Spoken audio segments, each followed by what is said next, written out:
Só aqui da gravação.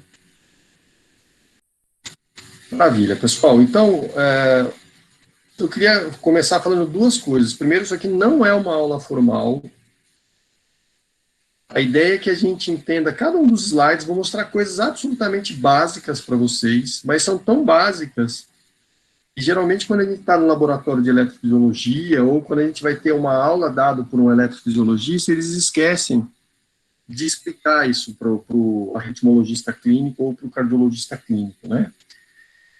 A aula de hoje, para os cardiologistas, para os residentes, né, estagiários da cardio, talvez seja uma aula um pouco sem muito interesse, um pouco densa demais. Eu acho que ela se presta mais aí para o pessoal, para os fellows da arritmia, né? Então, a ideia nossa aqui hoje é discutir coisas absolutamente básicas, mas que as pessoas esquecem que muitas vezes quando vocês entram no laboratório de eletrofisiologia, vocês não sabem, nunca ninguém ensinou aquilo para vocês, e partem do pressuposto que vocês já sabem aquilo. Então, não é uma aula formal, interrompam todos os slides, abram o microfone, tirem dúvidas, mandem perguntas no chat, eu acho que é fundamental isso. A ideia é que a gente faça um bate-papo aqui. Então, esse é o primeiro aviso. O segundo aviso é que eu não vou dar uma aula de 140 slides para vocês, de forma alguma. A gente vai fazer uma discussão aí de uns 40, 45 minutos no máximo. A gente interrompe aonde tiver que interromper, e a gente vai fazer a continuidade dessa aula em mais 2 ou 3 dias, tá? Porque o objetivo aqui não é dar uma aula para vocês. O objetivo aqui é ensinar conceitos básicos de eletrofisiologia para vocês. Então, a gente vai fazer uns 50, 60 slides hoje, vamos fazer mais uns 50, 60, pode ser até na quinta-feira, eu estou tranquilo, e depois, se não der tempo, a gente marca um terceiro dia. Certo, moçada? Posto isso, eu vou começar a apresentar os slides, lembrar que não só a gente está gravando a aula, depois eu vou passar aí para a Gabi fazer o upload lá no canal do YouTube, como eu passo os slides na íntegra para vocês. Então,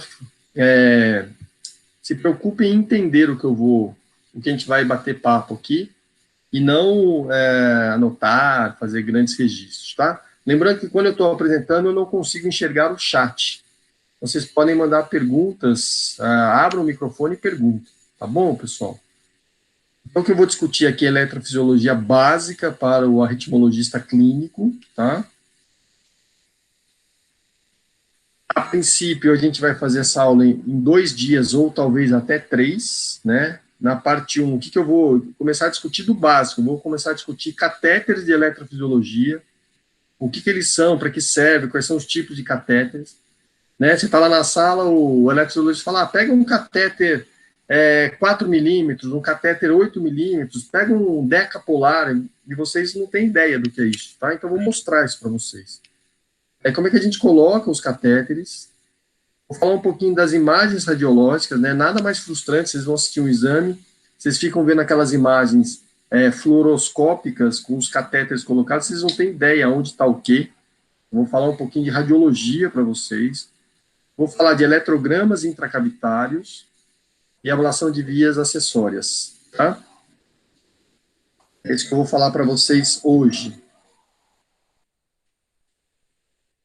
E aí, no segundo momento, ablação de TRN, ablação de flutter atrial, ablação de FA e ablação de astracístoles ventriculares. Ok, moçada? Então vamos lá. Se por acaso der algum problema no som, nas imagens, vocês me avisem, tá? A coisa precisa estar, do ponto de vista tecnológico, boa, senão ninguém aproveita. Então vamos começar falando do básico, do básico, do básico, do básico. Catéteres de eletrofisiologia. Então, moçada, olha esse slide aqui, a gente tem vários tipos de catéteres, e os catéteres, eles têm basicamente duas funções, eles captam sinais elétricos na região na qual ele está colocado. Então, se eu tenho um catéter no interior do ventrículo, ele vai captar sinais elétricos do ventrículo. À medida que o pessoal for pedindo para entrar, moçada, eu preciso autorizar, então eu tenho que sair da tela de apresentação para... Então, pequenas interrupções podem acontecer. Então, vamos lá. Os catéteres, né, de eletrofisiologia, eles são catéteres eletrodos, né? Eles têm eletrodos na sua, em todo o seu trajeto, né?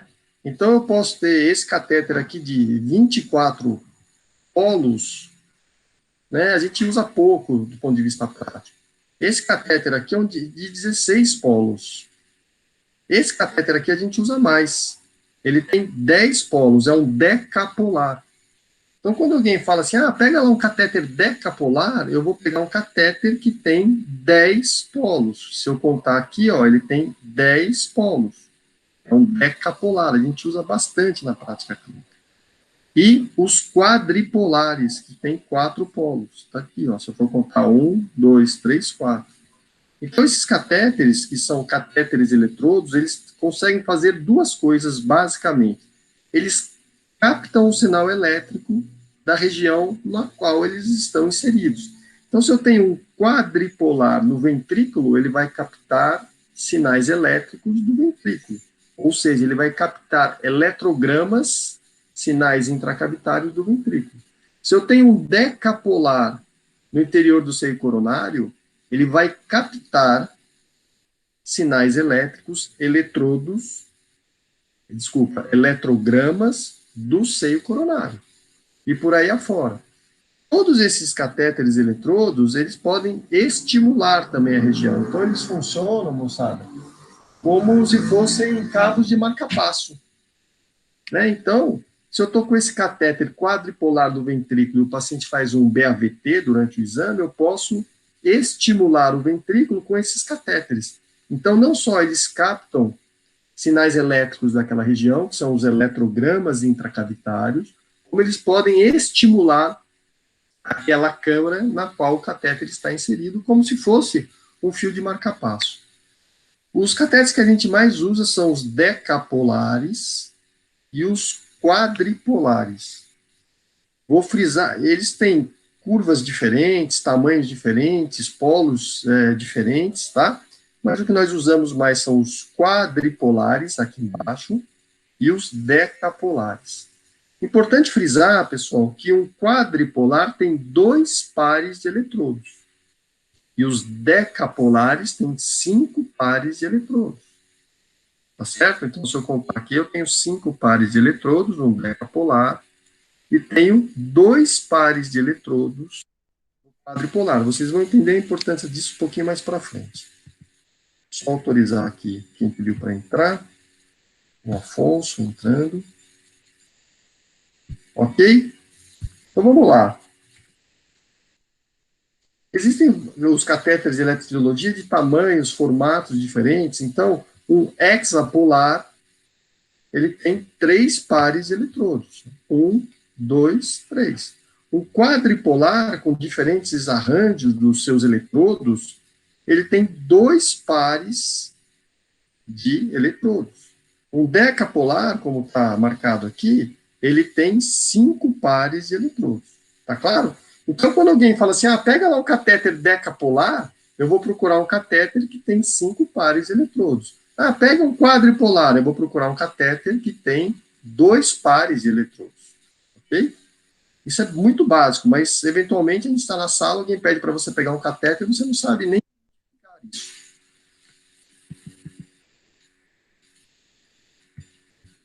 A Sávia está chegando aí, estou permitindo a entrada da Sávia. Então, moçada, os catéteres que a gente utiliza mais na prática, os catéteres eletrodos de eletrofisiologia, eles são os quadripolares, como esse, com diferentes curvas, né? E os decapolares, com 5 pares de eletrodos. Então, olha que interessante, moçada.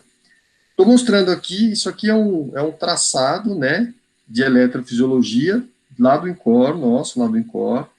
Então, para vocês começarem a habituar o que vocês estão vendo. Então, olha aqui, ó, aqui em cima eu tenho um eletrocardiograma de superfície, normal.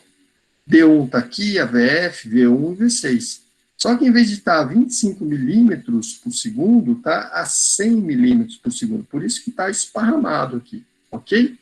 Então, olha que interessante. Se eu tenho um decapolar No seio coronário, eu tenho 5 pares de eletrodos. Então, a hora que eu olho para a tela, eu vou ter 5 linhas de informação. Então, quando eu olho isso aqui na prática, eu não preciso saber, ninguém precisa me dizer que isso aqui é um catéter decapolar. Eu sei que ele é um decapolar porque ele está me dando 5 linhas de informação. Então, aqui eu tenho a informação do seio coronário proximal, do 4, da posição 4, eu vou mostrar o que é essa numeração para vocês, da posição 3, da posição 2 e do seio coronário distal. Então, se eu tenho 5 linhas de informação lá no meu monitor, eu sei que esse catéter ele tem 5 pares de eletrodos. Portanto, é um decapolar no seio coronário. Está marcado aqui, seio coronário. Eu tenho um catéter com 2 linhas de informação no RIS. Então, ninguém precisa me dizer que isso aqui é um quadripolar. Está implícito aqui. Tá? Então, eu tenho um quadripolar no RIS, está marcado aqui. Os eletrodos proximais estão registrados aqui e os eletrodos distais estão registrados aqui. E se eu tenho 2 linhas de informação de eletrogramas no ventrículo direito, eu já sei que eu tenho um catéter quadripolar lá. Tá? Então, essa é uma distribuição habitual do nosso laboratório de eletrofisiologia, colocar um quadripolar no ventrículo direito, um quadripolar no RIS e um decapolar no seio coronário. Então, de novo, decapolar, 5 pares de eletrodos, 5 linhas de informação. Um quadripolar são 2 pares de eletrodos, 2 linhas de informação. E quadripolar, 2 pares de eletrodos, 2 linhas de informação. O que é o Q aqui, moçada? Olha aqui, ó, se eu tenho onda P aqui no elétron, esse sinal aqui é átrio. Se aqui eu tenho QRS, esse sinal é ventrículo. Tá? Então, notem que o seio coronário, ele capta sinais do átrio e do ventrículo. Porque o seio coronário é uma estrutura, né, uma veia que corre em cima do sulco AV, é uma estrutura que está na transição dos átrios para os ventrículos. Então, se eu coloco um catéter ali, eu tenho sinal de átrio e tenho sinal de ventrículo. E olha que interessante, apesar de ser uma estrutura que está entre os átrios e os ventrículos, ela é uma estrutura mais atrial do que ventricular. Olha como o eletrograma do átrio é maior que o do ventrículo. Então, no seio coronário, o sinal do átrio é maior que o do ventrículo. É claro isso? Se tiverem dúvidas, abra o microfone e pergunta. O catéter que está no RIS, que é um quadripolar, que a gente já sabe, ele vai pegar sinal do átrio, do RIS, que está aqui, e do ventrículo. O RIS, né, é uma região de transição entre o átrio e o ventrículo, né? A doutora Vera mostrou isso na aula de anatomia dela, excelente aula. E então eu tenho sinal de átrio, de RIS e de ventrículo. E se eu tenho um catéter no ventrículo, moçada, o único sinal que eu vou ter no catéter que está no ventrículo é sinal de ventrículo. Então, isso aqui, ó, é ventrículo. Se eu for olhar, bate com isso aqui que é ventrículo, bate com isso que é ventrículo, bate com isso que é ventrículo. Então, esse é a linguagem eletrofisiológica, ela é extremamente simples, né, e intuitiva, só que alguém precisa mostrar para vocês, porque é uma linguagem diferente. Aliás, é uma linguagem muito mais simples do que um eletrocardiograma de 12 derivações. Olha, se eu tenho um catéter que está no ventrículo, todo o sinal elétrico, todo o eletrograma que esse catéter registra é ventrículo. Vai bater com o QRS do eletro de superfície. Estruturas que estão intermediárias entre o átrio e o ventrículo, o seio coronário, vai pegar sinal de átrio e sinal de ventrículo. Notem que o átrio é maior que o ventrículo. E existe uma distância entre o registro do átrio e do ventrículo. Por quê? Eu tenho o eletrograma do átrio, aí aquele estímulo elétrico precisa vencer a refratariedade do nó AV para chegar no ventrículo. Dá todo esse tempo aqui, ó. Né? E essa informação é importante quando a gente for ver a ablação de vias acessórias, onde eu tenho um curto-circuito, né? Uma conexão anômala entre o átrio e o ventrículo. Vocês vão perceber que essa distância entre o eletrograma atrial e o ventricular vai se encurtar muito, ok? Se eu tenho um catéter no RIS, que está na transição do átrio e ventrículo, eu vou ter sinal de átrio, vou ter o sinal do RIS e do ventrículo. Mas se eu tenho um catéter no ventrículo, eu vou ter somente sinal de ventrículo. Tá? Então, essa é uma linguagem bastante simples, mas que a gente precisa se habituar. Se alguém tiver alguma dúvida, interrompa, tá? A Ana me perguntou ontem, Pedro, o catéter de laço que a gente utiliza na ablação de fibrilação atrial, ele é um catéter diagnóstico, a gente não costuma pegar pontos com ele, viu, Ana? E ele é um catéter que a gente utiliza para introduzir no interior das veias pulmonares para saber se ela está desconectada ou não. Então, eu vou introduzir esse catéter, é um catéter diagnóstico, eu já vou dizer para vocês qual é a diferença de um catéter diagnóstico para um catéter terapêutico. A gente não utiliza o catéter laço, que é um duodecapolar, porque ele tem 20 eletrodos, é o catéter laço que a gente utiliza. A gente não costuma fazer o mapa anatômico de fibrilação atrial pegando pontos com esse catéter, não é prático. Então, para que ele serve? Serve para que a gente introduza ele no interior das veias pulmonares, para que a gente confirme a desconexão elétrica das veias pulmonares. Eu coloco o catéter lá dentro da veia, eu tenho sinal elétrico. Se eu isolei as veias pulmonares, a hora que eu traciono esse catéter para a região antral, aquele sinal elétrico da veia desaparece. Então, a gente consegue definir, né, uma das estratégias para definir a desconexão. Então, respondendo à pergunta que a Ana me fez, a Ana Luísa me fez ontem, ele não costuma ser utilizado para construir o mapa anatômico. Então, quando a gente está construindo o mapa anatômico, eu estou pegando pontos, ou com o próprio catéter que eu vou fazer a ablação, o catéter irrigueiro, cada vez que eu encosto ele no átrio, o meu mapeamento eletroanatômico, ele marca aquela região com um pontinho. E aí, depois, o software liga esses pontos e faz um mapa anatômico, ou seja, só da anatomia do átrio esquerdo. Ficou claro, Ana? Alguma dúvida? O outro catéter utilizado para ablação de FA é esse PentaRay. Né? Ele tem 5 extremidades. Por que ele é interessante? Porque eu consigo pegar mais pontos numa única mobilização do catéter. Então, quando eu construo um mapa anatômico com esse catéter, eu consigo pegar mais pontos. Quanto mais pontos eu pego do átrio, mais próximo do real, o software, o mapeamento eletroanatômico, vai construir aquele átrio esquerdo. Se eu construir aquele átrio esquerdo pegando 3 pontos, o software vai ligar aqueles 3 pontos e vai construir um átrio muito longe do real.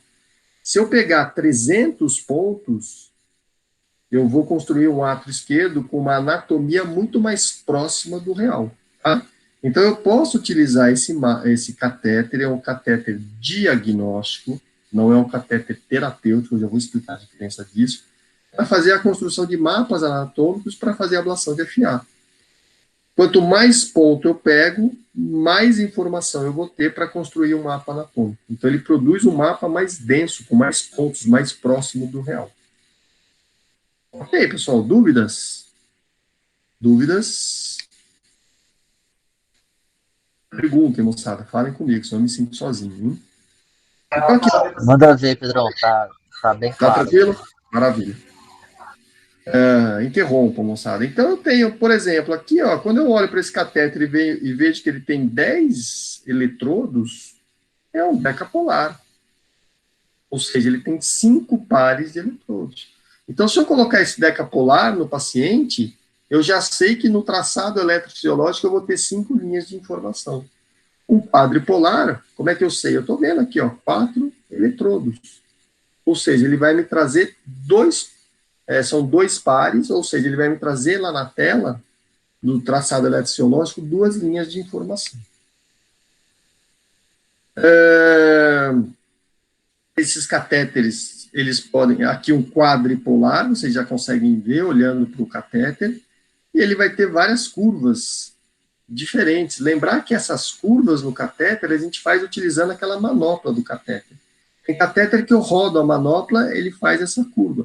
Tem catéter que eu empurro para cima a parte superior, ele vai fazendo essa curva. Então, a curva no catéter é o eletrofisiologista que produz, manipulando a manopla lá, a empunhadura do catéter. Então, olha que interessante, ó. Aqui eu tenho a manopla do catéter, a empunhadura, não sei como é que é o nome disso aqui. Cada catéter tem um pouquinho diferente. Espera aqui, alguém está querendo entrar aqui, peraí, moçada. Dr. Fitas, chegando, bem-vindo, doutor Fitas. Então, olha só, se essa manopla, esse catéter aqui, ó, que vocês já sabem que é um quadripolar, e, portanto, ele vai produzir duas linhas de informação lá no traçado eletrofisiológico, se eu rodar essa manopla, ele vai fazer essa curva. Se eu desrodar essa manopla, ele vai ficar reto. Então, o catéter de eletrofisiologia, ele pode fazer essas curvas a depender de quanto eu aciono aqui a manopla do catéter. E um outro movimento bastante importante que o eletrofisiologista faz, ele fala assim, roda horário o catéter, roda anti-horário. Isso é o próprio eletrofisiologista com a mão, ele vai imaginar que tem um relógio na frente dele, e se ele pegar o catéter e rodar desta forma, ou seja, neste sentido, ele está fazendo uma rotação horária. Se ele pegar o catéter e rodar neste sentido, ele está fazendo uma rotação anti-horária. Então, isso o eletrofisiologista ele faz rodando o catéter, rodando o punho, né? E a curva do catéter ele faz rodando a manopla do catéter. Tá claro isso, moçada? Coisas básicas, né? Mas ninguém ensina pra gente. Então, é básico mesmo. Eu tive o cuidado de assistir a aula do Dr. Morridini ontem, e a aula dele, excelente aula, mas ele já parte de um pressuposto de coisas que vocês já teriam que conhecer e eventualmente vocês não conhecem. Então, a ideia dessa aula aqui é complementar a aula do Morridini. Pessoal, então a gente falou que os catéteres têm duas funções, basicamente, de captar sinais elétricos intracavitários, eletrogramas intracavitários, e os catéteres podem estimular, como se fosse um cabo de marca-passo. Mas existem catéteres que eles são só para diagnóstico, ou seja, a única função dele é captar sinais elétricos, eletrogramas. E existem catéteres que são terapêuticos, são aqueles catéteres que são utilizados para fazer a ablação, de fato, para queimar o tecido. Como é que a gente, olhando para o catéter, a gente sabe disso? Notem as pontas aqui, ó. Olha esses eletrodos desse decapolar.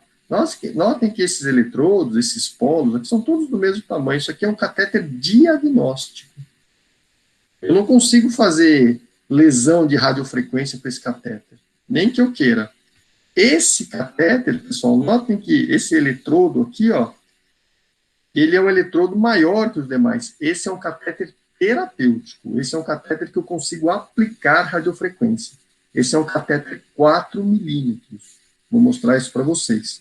Então, quando eu quero fazer uma ablação com um catéter 4 milímetros, eu vou pegar esse catéter aqui. Ele é ele é um quadripolar, né? Mas ele é um catéter terapêutico de ablação. Olha a diferença deste eletrodo para este eletrodo aqui.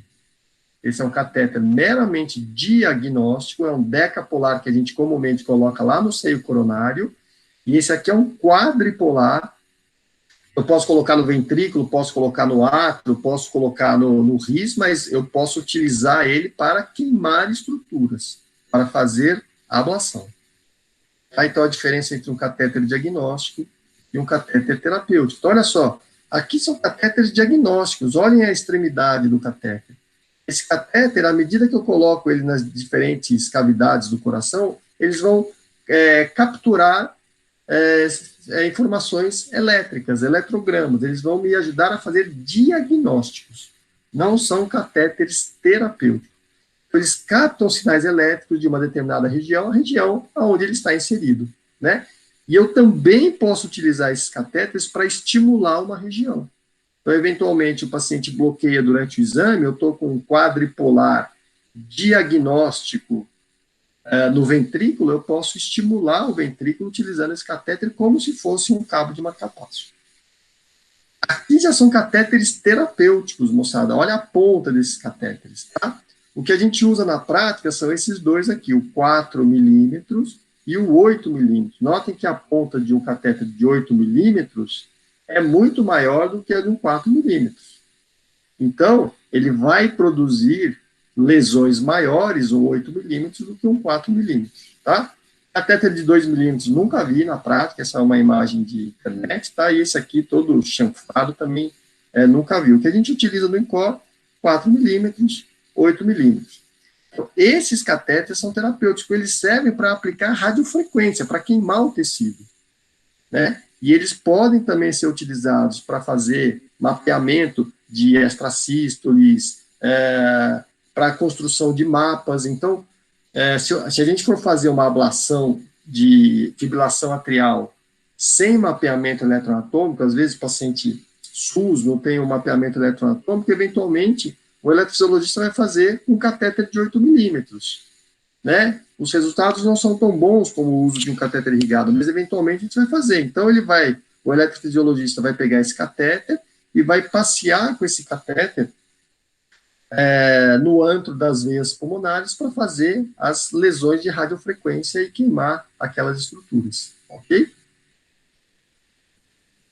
Olha só, moçada, um catéter de 4 milímetros e um catéter de 8 milímetros. Então, a hora que você pega o catéter, a ponta do catéter, primeiro, você já sabe que são catéteres quadripolares, ninguém precisa falar isso para vocês. Tem 4 eletrodos, ou 2 pares de eletrodos. Esse é um catéter terapêutico de 4 milímetros e esse é um catéter terapêutico de 8 milímetros. Ok? Então, olha que interessante, moçada, isso aqui ó, é bastante importante vocês prestarem atenção, porque não é intuitivo. Olha só, eu peguei um catéter de 4 milímetros, dei 20 watts de potência e segurei ali durante 30 segundos, produzi esta lesão no tecido. Aí eu peguei um catéter de 8 milímetros com uma ponta maior, que eu sei que faz uma lesão mais profunda, mais extensa no tecido, apliquei os mesmos 20 watts nos mesmos 30 segundos e olha a lesão que eu produzi, muito menor que essa. Alguém saberia explicar o porquê disso, não? Se eu tenho um catéter de 8 milímetros, olha a ponta, muito maior que essa aqui de 4 milímetros, eu deveria fazer uma lesão maior. E eu tenho a mesma potência, eu fiz uma lesão menor. Você tem perda de energia, né, com um catéter com a ponta maior. Desculpa, eu não ouvi, fala de novo. Você tem perda de energia, né, dissipa a energia do catéter. Perfeito, exatamente. Quem está falando que eu não estou vendo a imagem? André. Fala, André. Exatamente. Então, moçada, esse conceito que o André acabou de falar é fundamental. Vocês precisam entender que o sangue, quando passa na ponta do catéter, ele esfria o catéter. Então, eu só consigo fazer a lesão importante se eu conseguir jogar aquele calor no tecido, para destruir o tecido. Então, quando eu tenho o resfriamento do catéter com o sangue passando, se eu tenho uma ponta maior, o contato dessa ponta com o sangue é maior, portanto, a capacidade que o sangue tem de resfriar esse catéter é maior. E, portanto, para a mesma potência, um catéter de 8 milímetros, ele vai fazer uma lesão menor. Pedro, então qual é a vantagem de utilizar um catéter de 8 milímetros? É que, utilizando um catéter de 8 milímetros, como a ponta dele é maior e o contato dessa ponta com o sangue é maior, o resfriamento desse catéter é maior. E a aplicação de radiofrequência, pessoal, é limitada por temperatura, ou seja, a partir de uma determinada temperatura, 60, 65 graus, isso a gente seta no laboratório, a partir dali, a aplicação de radiofrequência, ela é limitada, porque se esquentar muito o sangue naquela região, a gente pode fazer um pop, né, que é como se o sangue fervesse e ele fizesse uma explosão que pode, inclusive, romper tecido. Então, a gente, utilizando um catéter de 8 milímetros, eu consigo resfriá-lo mais e, portanto, a gente consegue dar uma maior potência sem que atinja aquela temperatura limite. e, portanto, consegue fazer uma lesão mais extensa, mais profunda. Tá? Então, resumindo o que eu falei, com a mesma potência, 20 watts, a lesão produzida pelo catéter de 4 milímetros é maior em relação a de 8 milímetros. Porque aqui eu resfriei mais o catéter, portanto, chegou menos calor no tecido. Né? Mas quanto maior a ponta, maior a superfície de contato com o sangue, maior o resfriamento desse catéter. Portanto, eu consigo dar uma potência maior, e uma potência mais alta produz uma lesão térmica mais intensa. Então, eu consigo oferecer maior potências antes de chegar naquela temperatura limite que a gente seta no laboratório, para evitar essa complicação que é o POP.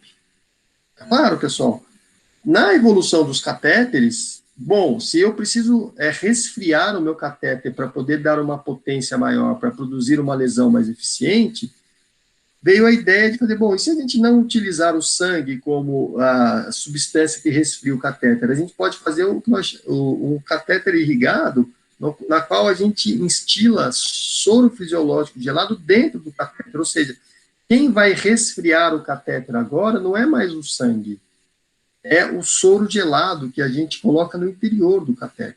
Se eu consigo resfriar mais o catéter, eu consigo oferecer uma potência maior e, portanto, consigo produzir uma lesão térmica no tecido mais exuberante e mais profunda.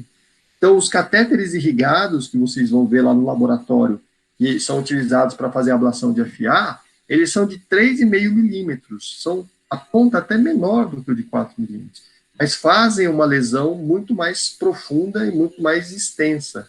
Então, se eu vou fazer uma ablação de uma taquicardia ventricular, cuja cicatriz está lá no septo, cuja a cicatriz está mesocárdica, se eu tiver a oportunidade de utilizar um catéter irrigado, melhor, porque eu vou produzir uma lesão mais profunda, uma lesão mais extensa, porque agora quem resfria o catéter não é o sangue, é o soro gelado. Se eu resfrio o catéter, eu vou conseguir dar mais potência antes de chegar naquela temperatura limite que eu setei lá no laboratório de eletrofisiologia. Então, se eu consigo dar mais potência, eu consigo produzir mais calor, que vai lesar o tecido que eu quero produzir, né, a cicatriz.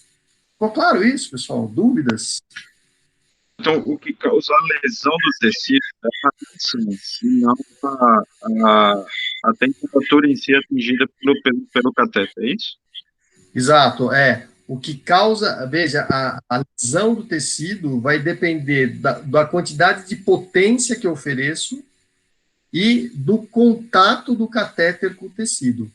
Né? Se eu tiver um contato ótimo do catéter com o tecido, eu vou produzir uma lesão muito mais interessante do que se eu tiver com o catéter pouco apoiado no tecido ou de forma oblíqua no tecido. Então, o que produz a qualidade da minha lesão depende da quantidade de potência que eu entrego no tecido, e quanto maior a potência, mais calor, e a quantidade de contato que eu tenho entre o catéter e o tecido. Por isso que, na evolução dos catéteres, para que a gente produza lesões que são mais eficientes, catéteres novos, eles monitoram esse contato do catéter com o tecido. Então, a gente pode saber se o meu contato no tecido ele está ótimo. E esse contato adequado vai produzir uma lesão mais importante.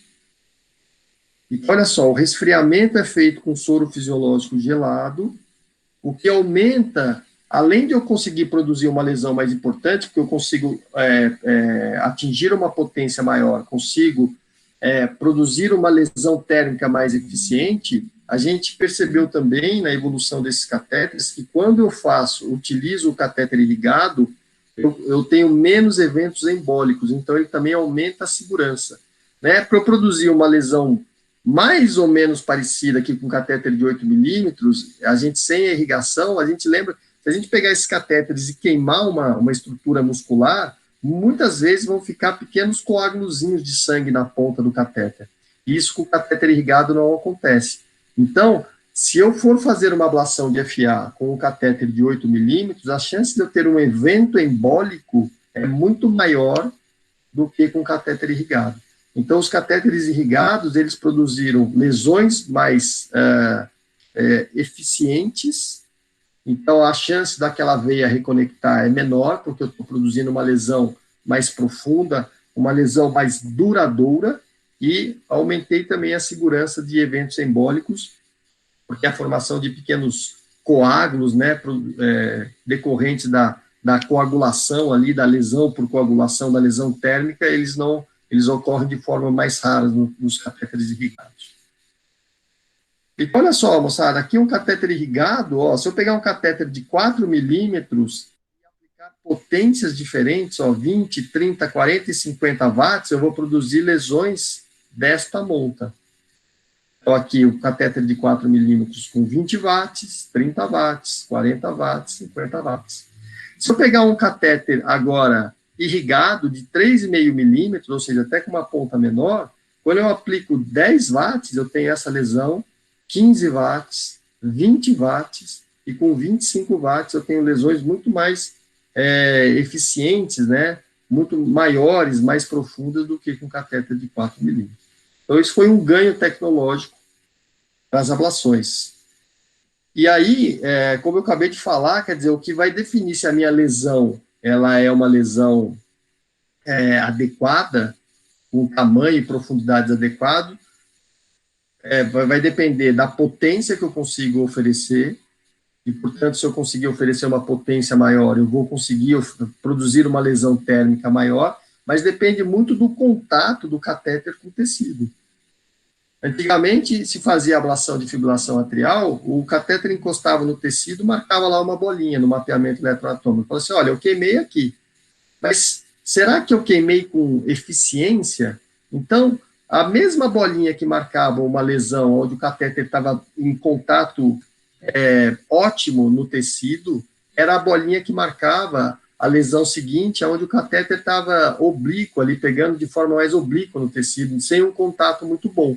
Então, quando a gente olhava o mapeamento eletroanatômico, as bolinhas estavam todas lindas lá, mas entre aquelas lesões produzidas e marcadas, cada uma com uma bolinha, eu tinha lesões absolutamente eficazes, eficientes, onde o contato do catéter com o tecido era máximo, e tinha lesões onde o contato do catéter com o tecido era subótimo, e, portanto, a lesão não era tão profunda, não era tão uma lesão tão eficiente como a gente gostaria para fazer o isolamento da veia.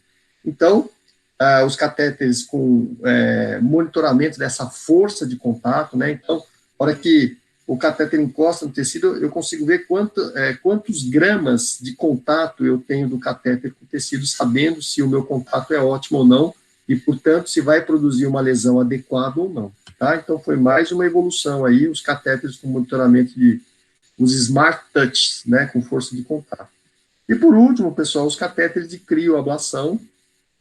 Não tenho experiência, na época que eu fiz eletrofisiologia, a gente não estava utilizando crioablação, então, eu estou trazendo aqui algumas figuras para vocês. O que a gente sabe é que a crioablação, ela produz uma lesão mais circunscrita, né?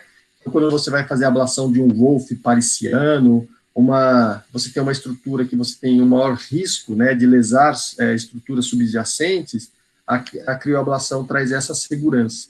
Então, você, ao invés de aplicar radiofrequência, ao invés de produzir lesão térmica, você vai produzir lesão por congelamento daquela estrutura. Você vai resfriar o tecido a menos 50 graus ou temperaturas até mais baixas para você destruir o tecido por congelamento.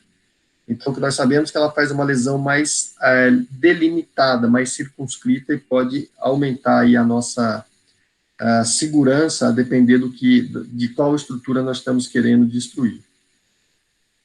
E o último catéter, que é até o protocolo do Luiz, é o PIVAC. Esse é um catéter, pessoal, que, diferente do catéter laço, lembra, o catéter laço que eu mostrei lá utilizado na ablação de FA, ele não é um catéter terapêutico, ele é um catéter diagnóstico. Ele só serve para pegar sinais elétricos ali do antro da veia pulmonar, do interior da veia pulmonar, ele documenta aqueles eletrogramas. Então, ele é um catéter diagnóstico. O PIVAC, que é esse catéter aqui, The Pulmonary Vein Ablation Catheter, ele é um catéter que parece o catéter laço, mas ele é um catéter terapêutico. Então, aqui a gente aplica a radiofrequência, então a gente coloca esse catéter no antro da veia pulmonar e aplica a radiofrequência. Aí você roda ele e aplica mais radiofrequência, de tal forma que você tenta isolar a veia. Ele é um catéter que facilita, né, a aplicação de radiofrequência e o isolamento da veia, porque você faz isso não aplicando num único ponto. Então, cada vez que você aplica aqui, você produz 1, 2, 3, 4, 5, 6, 7, 8, 9 lesões de uma única vez. A hora que você roda o catéter, você sai daquele tecido que você acabou de queimar para o tecido são e faz mais uma lesão. E aí você aplica em vários pontos ao mesmo tempo. Tá? Então, é um outro tipo de catéter terapêutico. Uma outra coisa importante, moçada, em relação aos catéteres, é o que nós chamamos de proximal e distal. Então, se vocês notarem lá no traçado eletrofisiológico, tem lá seio coronário proximal, seio coronário distal. Então, os eletrodos que estão mais próximos da manopla aqui do operador, do eletrofisiologista, é o polo proximal. O eletrodo que está lá na ponta é o distal. E a forma como a gente coloca isso no traçado eletrofisiológico varia de serviço para serviço. Então, tem serviços que colocam lá na tela do EP3, sei lá, do computador, eles colocam sempre de proximal para distal. Tem serviços que invertem isso, colocam de distal para proximal. A gente pode colocar do jeito que a gente quiser, desde que a gente se atente para isso, para saber da onde vem aquela informação. Então, o que eu estou querendo dizer é o seguinte: eu já sei que esse aqui é um decapolar no seio coronário, já mostrei para vocês, que, portanto, tem sinais de átrio e sinais de ventrículo. No INCOR, a gente coloca os catéteres sempre de proximal para distal, mas a gente pode inverter isso aqui. Então, se eu tenho proximal aqui, moçada, e eu tenho um decapolar no seio coronário, olha o meu decapolar aqui no seio coronário. São 5 pares de eletrodos. Eu sei que essa linha aqui do traçado eletrofisiológico, que é o seio coronário proximal, corresponde a esta região do catéter. E se esse catéter está introduzido aqui no seio coronário, ele corresponde a esta região. E, portanto, este sinal eletrofisiológico, esse eletrograma é desta região. Tá certo? É o seio coronário proximal. De forma análoga, eu sei que o seio coronário distal é a ponta do catéter. Então, esses eletrogramas que eu estou mostrando aqui no seio coronário distal estão vindo deste par de eletrodos, que está nessa região aqui, ó. Ok? Então, se ele está aqui, vai estar aqui. Então, se o seio coronário proximal é esse eletrodo aqui, ó, é o 4, é esse aqui. Esse par de eletrodos aqui é o 3, é esse cara aqui. Esse par de eletrodos aqui é o 2, é esse cara aqui. E aqui é o polo distal, é esse cara aqui. Então, se eu tiver alguma alteração nesta região, do seio coronário distal, eu sei que eu estou lá no átrio esquerdo. No átrio esquerdo, não, eu sei que eu estou do lado esquerdo do coração. Se eu tiver uma alteração no seio coronário proximal, eu sei que eu estou aqui no ósseo do seio coronário, é lado direito do coração. Claro? Então, aqui é a mesma coisa. Aqui eu tenho o quadripolar, eu tenho o RIS proximal e o RIS distal. Quer dizer, aquele par de eletrodos distal do catéter quadripolar está me dando essa informação e o par de eletrodo proximal está me dando essa informação. E aqui, idem. Está claro isso para vocês, moçada? Alguma dúvida? E foi de catéter de eletrofisiologia, era isso que eu queria dizer para vocês. Olha quanta informação básica, mas relevante, se vocês quiserem entender o que vocês estão fazendo lá no laboratório de eletrofisiologia. Alguma pergunta, pessoal, a respeito de catéteres? Dúvidas? Perfeito, Pedrão. Até agora acho que tá tranquilo. Todo mundo acompanhando aí? Deixa eu ver um pouco a cara de vocês aí, maravilha. Então, vamos seguindo aí. Moçada, nada do que eu estou falando aqui é difícil, é só uma linguagem diferente de coisas absolutamente básicas que os eletrofisiologistas não vão explicar para vocês, porque isso é tão básico que a hora que vocês chegam no laboratório, eles partem do pressuposto que vocês já têm esse conhecimento. Então, assim, pega um catéter quadripolar, pega um catéter 4 milímetros, um decapolar, isso são coisas básicas. O que é proximal e distal, o que eu estou vendo no traçado eletrofisiológico, tá certo? Então, isso são coisas muito básicas. Mas que se a gente não entender, a gente fica viajando lá no laboratório de eletrofisiologia. Não, eu tô escutando. Mas, Dúvidas? Pedro, Fala aí, Ana. só uma pergunta bem básica também. Fala aí. Quando a gente fala catéter de 8 milímetros e catéter de 4 milímetros, 4 milímetros ou 8 milímetros é o comprimento daquele eletrodo final? Não é o diâmetro, não, né? É o comprimento. É o comprimento. Tanto que se você for olhar, Ana, olha aqui, ó, naquela imagem, quer ver? Deixa eu te botar aqui, ó, aquela imagem, quer ver, ó, essa imagem, ó, aqui, ó, se você for olhar, ó, aqui, ó, tá vendo? Ó, esse é um 4 milímetros, esse é um 8 milímetros. Note que esse é o dobro desse, tá vendo? Ó, é o comprimento dele, tá vendo? Ó? Uhum. Exatamente isso. Não. Então, a hora que você Beleza, olha para a ponta, que você olha para a ponta do catéter, você já sabe se ele é um 4 milímetros ou é um 8 milímetros. Então, 8 milímetros, eu consigo resfriá-lo mais, porque ele tem uma superfície maior, portanto, antes de chegar naquela temperatura que a gente seta, que a gente para não ter pop, eu vou conseguir oferecer uma potência maior e, portanto, vou conseguir produzir uma lesão térmica mais profunda e mais extensa. Ok? Beleza, então, obrigada. Maravilha. Moçada, se não ficou nenhuma dúvida, vou falar um pouquinho da colocação dos catéteres, tá? Então, isso aqui eu não vou explicar para vocês, né? Nós temos aqui todo mundo já fez clínica médica, já está cansado de passar catéter, né? Então, a via preferencial que a gente utiliza é a femoral, a gente coloca os catéteres na veia femoral, mas se eu quiser ir para o lado esquerdo, eu posso colocar catéter na artéria femoral. Podemos usar a jugular também, né? Então, isso aqui, nervo, artéria e veia, isso aqui é óbvio para vocês. Utilizamos a jugular também para colocação de catéteres venosos, para chegar do lado direito do coração. Eventualmente, quando eu quero ir para o lado esquerdo, a gente pode funcionar a artéria femoral, ou a gente pode fazer a transeptal. São as vias que o eletrofisiologista utiliza. Então, o seio coronário é uma estrutura extremamente importante, não existe estudo eletrofisiológico sem catéter no seio coronário. Só lembrando da anatomia, moçada, que o seio coronário é uma veia, né, que corre aqui no sulco atrioventricular, né, e que desemboca lá no interior do átrio direito. Então, olha que interessante, quando eu coloco um catéter no interior do seio coronário, é uma forma de eu ir para o lado esquerdo, ou seja, eu tenho informações do lado esquerdo sem precisar puncionar a artéria e sem precisar fazer punção transeptal. Então, as informações que nós temos do seio coronário são fundamentais para a gente que faz estudos eletrofisiológicos, tá? Então, o seio coronário, só lembrando daquela estrutura que desemboca no interior do átrio esquerdo. Então, olha que interessante, ó, aqui eu tenho o coração, então, aqui a válvula aórtica, né, a válvula pulmonar, aqui o lado direito, né, a mitral, e aqui a tricúspide.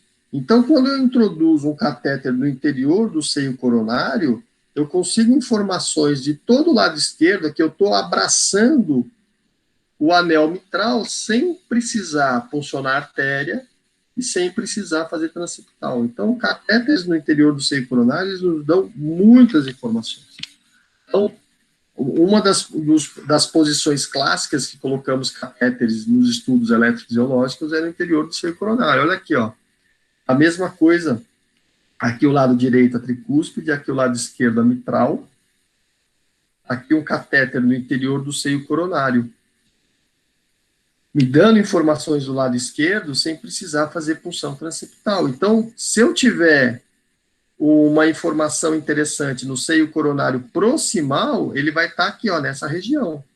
Se eu tiver do seio coronário distal, a informação vai estar aqui. Por isso que a gente sempre correlaciona a posição radiológica do catéter com aquele eletrograma que que aquele catéter está me dando. Então, eu sei que se eu tiver uma informação do seio coronário distal interessante, é nessa região que a estrutura está. Se for do seio coronário proximal, é nessa região que a estrutura dá. Então, a gente precisa checar no estudo eletrofisiológico se o meu catéter não está muito introduzido, se ele está pouco introduzido, porque aquela informação do seio coronário proximal, que eu estou vendo lá no traçado eletrofisiológico, ela vai depender de onde está o seio coronário proximal. A rigor, o seio coronário proximal, ele fica no ósteo do seio coronário, mas se por acaso eu introduzir muito o catéter, eu vou perder aquela informação ali da região do ósteo.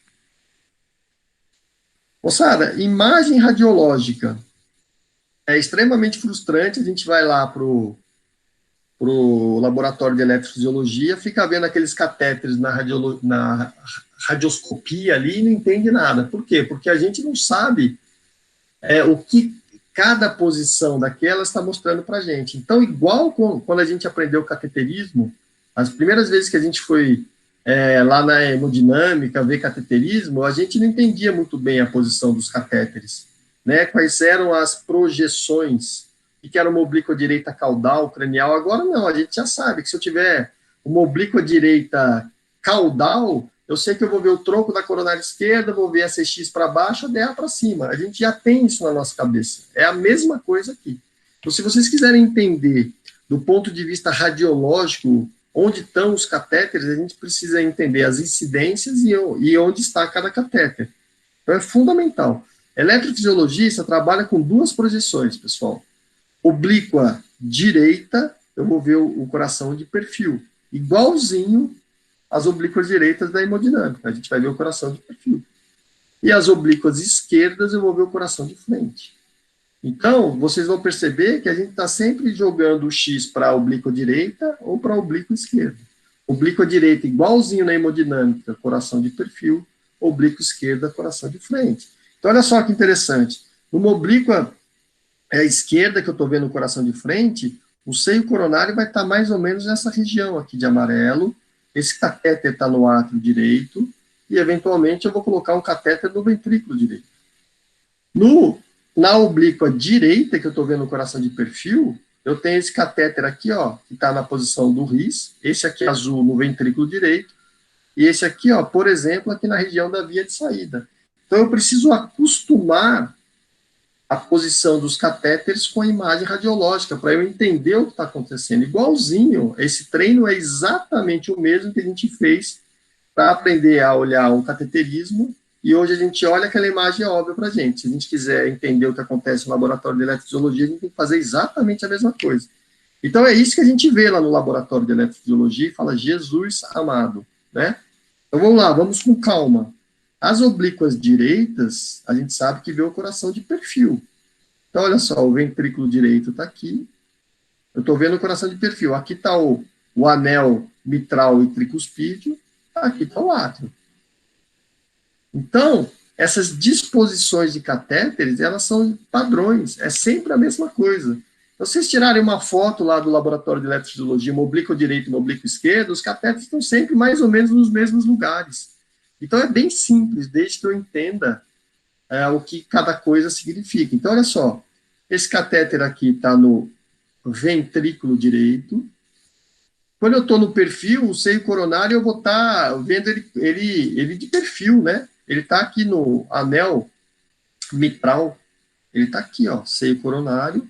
O RIS está nessa região aqui, uma região de transição entre o átrio e o ventrículo, e eu posso botar um catéter no átrio direito. O que a gente não costuma fazer no INCOR é pegar o seio coronário pela jugular. Tá vendo que o catéter do seio coronário está vindo aqui pela jugular? Então ele pode vir aqui de cima, pela jugular, ou ele pode vir aqui por baixo. Não muda a cor da água.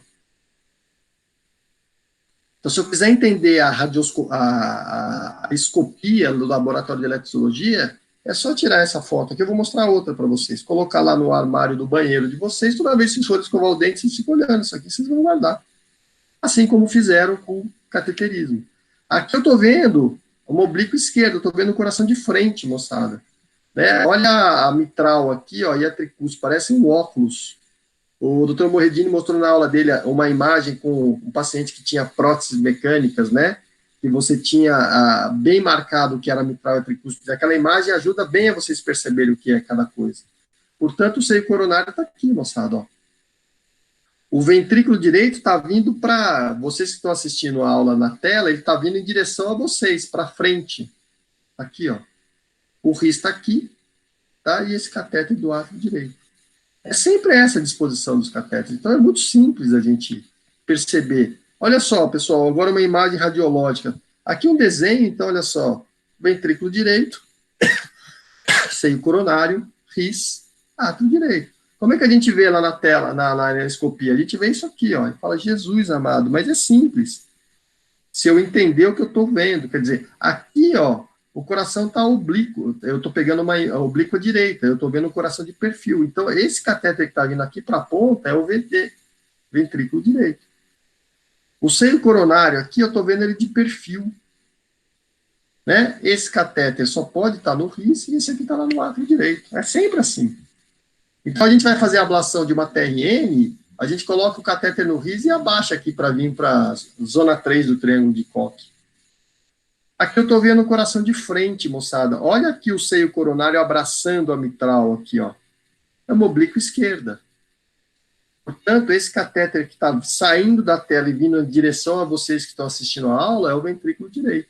Aqui é o ris, aqui é o átrio direito. Então, se eu quiser entender as disposições básicas do catéter na escopia, tira foto dessas duas imagens, cola no espelhinho do banheiro, toda vez que vocês forem escovar o dente, vocês guardam isso. Como vocês guardam hoje, se eu falar para vocês, uma oblíqua esquerda caudal, vocês já veem na cabeça de vocês, no cateterismo, a spider. Oblíqua esquerda caudal, a spider. Vocês já sabem que a CX está para baixo, a DA está para cima, eu vou ver o tronco da coronária, se ele for trifurcado, eu vou ver a diagonal saindo, quer dizer, vocês já têm isso na cabeça de vocês, é a mesma coisa aqui, sem tirar nem pôr nada. Tá claro, pessoal? Dúvidas? Então, olha, se vocês já sabem identificar os catéteres, já sabem, olhando o traçado eletrofisiológico, o que é um quadripolar, o que é um decapolar, se vocês já sabem as posições básicas dos catéteres e qual é a imagem radiológica, vocês já boiam menos numa sala de eletrofisiologia. Vocês conseguem chegar lá e saber qual é o catéter que está sendo utilizado. Vocês conseguem saber com aquela imagem radiológica que é o catéter no seio coronário, o que é no ris. Tá certo? Olha aqui, ó, outra imagem. Oblíquas direitas vem o coração de perfil. Então, esse catéter que está vindo para cá é o VD. Tá? Aqui, ó, eles colocaram... A gente não usa lá no INCOR tantos catéteres assim. Dificilmente a gente vai ter mais de 3 catéteres. Mas tem eletrofisiologistas que usam 4, 5 catéteres. Esse catéter aqui, ó, tá no ris. Esse é um catéter da ablação. Né? E eu tenho um catéter alto aqui no átrio direito. Tá certo? Olha o seio coronário aqui, ó. Eu tô vendo ele de perfil na oblíqua direita. Já na oblíqua esquerda, o seio coronário está aqui, ó, ele está abraçando o anel mitral. Então, esse catéter que está vindo para frente, em direção a você que está assistindo a aula, é a ponta do VD, aqui é o seio coronário. Eu tenho um catéter em cima do ris e um catéter de ablação. Provavelmente ele vai tentar queimar uma estrutura muito próxima do ris aqui. E esse catéter mais alto é o catéter no átrio direito. Claro, moçada, dúvidas? Dúvidas? Então, a gente falou de catéteres no VD, falamos de catéteres no átrio, no seio coronário, no ris, mas a gente pode botar catéter do lado esquerdo, classicamente para ablação de fibrilação atrial. A gente faz no nosso serviço a punção transeptal, né? Então, aqui, ó, é uma bainha para fazer a punção transeptal, e dentro dessa bainha tem uma agulha, pessoal, tá? Então, a gente sobe com a bainha, a gente perfura, olha como essa imagem ficou bonita, a imagem foi da época que eu fiz eletrofísica, a gente ficou tão bonito que ele fotografou para a aula mesmo. Quando a gente injetou contraste aqui, ó, olha como eu marquei aqui, ó, o septo interatrial, bem a região da fossa aqui onde a gente vai fazer a punção. Então, a gente avança só com a agulha, e aí a gente injeta, vê que está no átrio esquerdo, e depois a gente avança com todo o sistema, né? A bainha e a agulha no seu interior.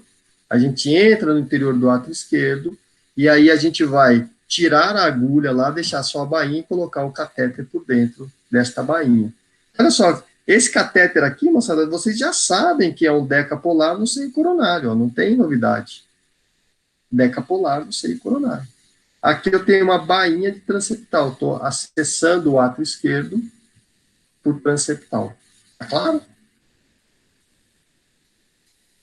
E aí, ó, lá no interior do átrio esquerdo, ó, esse catéter aqui é um decapolar no seio coronário, um catéter laço no antro da veia pulmonar, e aqui eu estou injetando, quando se faz ablação de FA só com radioscopia, né, às vezes pacientes SUS, a gente não tem um mapeamento eletroanatômico, faz dessa forma, uma forma old-fashioned way, né, como o Dr. Sousa dizia, mas na minha época de eletrofísio, basicamente os pacientes do SUS só faziam dessa forma, a gente injetava contraste no interior das veias pulmonares para definir exatamente a anatomia delas. E o catéter laço ficava ali no antro da veia. Olha isso aqui, pessoal, isso aqui é o termômetro dentro do esôfago para medir a temperatura. Então, vocês vão se acostumando com as imagens radiológicas, um catéter laço, um decapolar aqui no seio coronário, aqui a bainha injetando contraste nas veias pulmonares, aqui provavelmente superior esquerda, e aqui o termômetro marcando a temperatura no esôfago. Dúvidas, moçada? Falamos de catéteres, de posicionamento dos catéteres, de radioscopia, das imagens radiológicas. Vou falar agora um pouquinho de eletrogramas intracavitários, se não ficou nenhuma dúvida. Dúvidas? Todo mundo aí acompanhando? Alguém já desistiu? Alguém querendo se matar, não? Já arrependido de assistir aula? Mandaram uma mensagem no chat. O Gustavo Fitas falou que a ponta é maior e dissipa mais energia. Perfeito, isso mesmo, Fitas. Vamos lá então, moçada, seguindo aí. Estou fazendo bem paulatinamente, né, bem academicamente, porque a ideia é que vocês entendam o que a gente está discutindo, não ficar só apresentando uma aula formal para vocês. Vou falar um pouquinho de eletrogramas intracavitários para vocês, tá? Olha só como a eletrofisiologia é simples se você conhece a linguagem, né? Aqui eu tenho um eletro de 12 derivações, está aqui que você já conhece. Se eu tenho um catéter no átrio direito, pessoal, o único sinal que ele pode registrar é de átrio. Então, tudo que esse catéter que está no átrio direito registrar vai ser átrio. Então, é muito mais simples do que no eletro, que a gente fica tentando ver se a onda P retrógrada é o R' em V1 ou tem pseudo-S. Aqui não, eu tenho um catéter dentro do átrio, todo o eletrograma que ele registrar é átrio, acabou, não tem dúvida.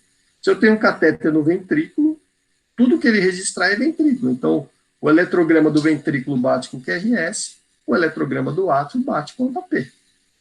Quando eu coloco um catéter no RIS, lembrar que o RIS é uma estrutura que está na transição entre o átrio e o ventrículo, eu tenho o sinal de átrio, tenho o sinal do RIS, tenho o sinal do ventrículo. Claro? Dúvidas? Isso aqui eu já mostrei para vocês. Então, quando a gente avalia o sistema de condução, a gente mede alguns intervalos. E para vocês entenderem o que são intervalos, eu trouxe essa figura aqui. Então, um dos intervalos que nós medimos no estudo eletrofisiológico é o intervalo PA. O que é o intervalo PA? É o intervalo entre o estímulo sair do nó sinusal e chegar no nó AV. Então, o intervalo PA mede a condução internodal. Então, intervalo PA, que está lá em todos os estudos eletrofisiológicos, não tem muita aplicabilidade prática, para ser bem sincero com vocês, mede o tempo que o estímulo elétrico saiu do nó sinusal e chegou no nó AV. Então, é essa condução internodal, tá? Uma vez que o estímulo elétrico chegou no nó AV, moçada, ele vai vencer a refratariedade do nó AV. Isso é o intervalo AH.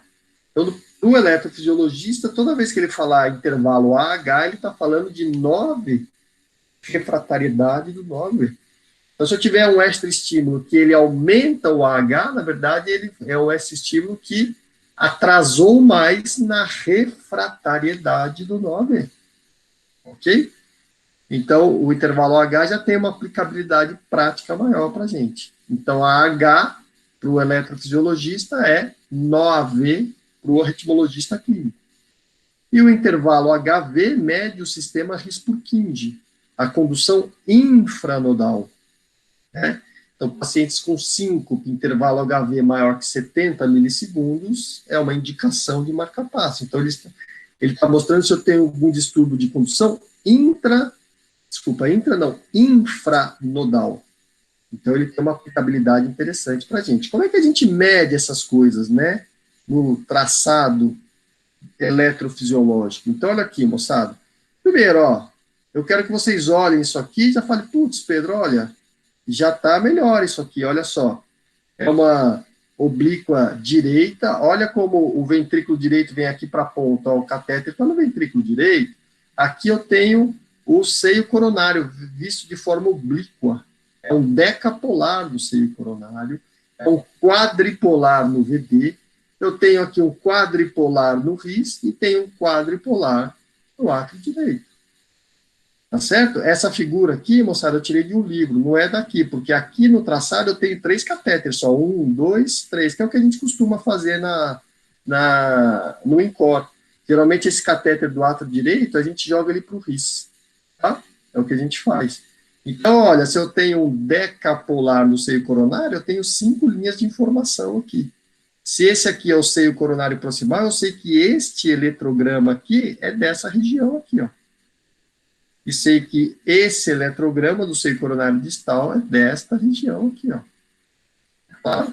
O catéter no RIS está me mostrando aqui, ó, o RIS. E o catéter no ventrículo direito está me mostrando aqui. Pedro, o que é o seio? Como é que eu sei o que é o quê? Bom, eu já sei que o seio coronário, ele me mostra átrio e ventrículo. E sei que o eletrograma do átrio é maior que o do ventrículo. Por quê? Porque apesar do seio coronário estar na transição do átrio e ventrículo, ele é mais atrial do que ventricular. Portanto, o eletrograma do átrio é maior que o do ventrículo.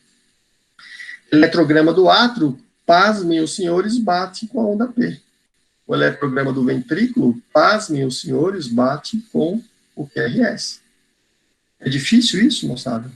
É simplérrimo, né? Desde que eu conheça a linguagem. O catéter do RIS, com uma região de transição, ele vai marcar o átrio, o RIS e o ventrículo. E o catéter que está no ventrículo só pode marcar o ventrículo. Note que esse eletrograma, ele bate com o QRS. Ok? Notem vocês que existe um tempo grande entre o átrio e o ventrículo. Porque eu captei, né, os sinais elétricos do átrio. Esse sinal elétrico ele precisa vencer a refratariedade do nó para chegar no ventrículo. Isso leva uma distância. Estou chamando a atenção para isso, porque a hora que a gente for ver a ablação de via acessória, a gente vai ver que isso tem aplicabilidade prática. Então, como é que eu meço aqui? Ó? De novo, ó, átrio, ventrículo, átrio, RIS, ventrículo, átrio, RIS, ventrículo. Lógico, se eu tenho um quadripolar no RIS, a porção proximal do catéter, ela está mais próxima do átrio. A porção distal do catéter está mais próxima do ventrículo. Por isso que no distal o ventrículo é maior do que no proximal. Tá claro isso, pessoal? São coisas óbvias, mas que se ninguém falar para a gente não entende. Aqui um traçado de livro, tá? Eventualmente, moçada, muda. Aqui é como a gente faz no INCOR. Aqui de um livro, olha só, aqui o cara botou o átrio direito, desculpa, o VD aqui em cima. Putz, como é que eu sei que isso aqui é o VD? Primeiro que está marcado aqui, ó, right ventricle. E esse eletrograma bate embaixo do QRS. Aqui é a mesma coisa. Aqui o cara botou o átrio direito aqui, ó. Ele está embaixo da onda P, átrio direito. Então, cada laboratório de eletrofisiologia coloca essas configurações da forma que quiser. Olha que interessante, a gente coloca sempre proximal na linha de cima e distal na linha de baixo. O autor aqui, ele troca, ele botou o proximal embaixo e o distal em cima. Cada laboratório faz do seu jeito. Então, só eu olhar para ver o que é o quê. Então, aqui, átrio, RIS, ventrículo. Lógico que esse é o distal, porque a porção distal do quadripolar está mais próximo do ventrículo. Olha como o ventrículo distal é maior que o ventrículo proximal. Então, mesmo que não tivesse marcado, eu já saberia. Tá certo? E aqui o seio coronário mostrando o átrio e ventrículo. Então, cada laboratório de eletrofisiologia, ele coloca a disposição de proximal, distal, ou a posição dos catéteres da forma que lhe convir. E aí, como é que a gente mede o intervalo PA, AH e HV, né? Que são informações importantes, principalmente o intervalo HV. A gente mede, moçada, sempre assim, ó. O intervalo PA, lembra que era o intervalo PA? Era a condução internodal.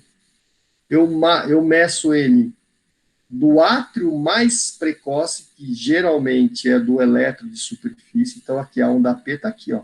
Eu marco o início da onda P mais precoce até o átrio do RIS. Esta distância aqui, ó, é o intervalo PA, condução internodal, normal de 25 a 55. O intervalo AH, lembra, era o 9, eu vou marcar aqui no catéter do RIS, o A é a distância entre o A e o H.